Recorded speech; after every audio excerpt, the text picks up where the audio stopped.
వినే విషయంలో ఎందుకు ఆసక్తి లేకుండా తయారైపోతామో తెలుసా అండి? వాక్యం బాగా విందామని వస్తారు కదా అందరూ కూడా. ఎందుకు ఆసక్తి లేకుండా తయారైపోతారు కొన్ని రోజులకి? ఎందుకనంటే ఇక్కడ వినబడే వాక్యమే నాకు ఆరోగ్యమైంది, ఇదే నన్ను నిత్యరాజ్యానికి తీసుకుని వెళ్తుంది అని మీరు నమ్మకపోవడం వలన అదేమవుతుందనంటే అంత ఇంట్రెస్ట్గా ఉండదు, అంత ఆసక్తిని చూపెట్టరు. ఉదాహరణకు డాక్టర్ దగ్గరికి వెళ్ళారు, ఏదో మెడిసిన్ ఇచ్చాడు, వేసుకుంటారా వేసుకోరా? ఇంటికి వచ్చాక ఉదయాన్నే ఏం వేసుకోమన్నాడో అది వేసుకుంటారు, మధ్యాహ్నం ఏం వేసుకున్నారో వేసుకుంటారు, రాత్రికి ఏం వేసుకోమంటారో అది వేసుకుంటారు. అదే వేసుకోపోయినా తగ్గిపోయేటట్లే ఉందే అని అనిపించింది అనుకో, అంటే ఈ మందుల వల్ల అంత పెద్ద ఉపయోగం లేదని అనిపించింది అనుకో, ఏం చేస్తారండి?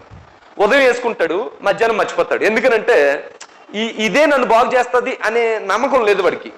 ఎప్పుడైతే ఆ నమ్మకం వస్తుందో కళ్ళు తెరుచుకుంటే వాక్యం వింటాం, వాక్యం ఆసక్తిగా ఆలకించడానికి ప్రయత్నం చేస్తాం.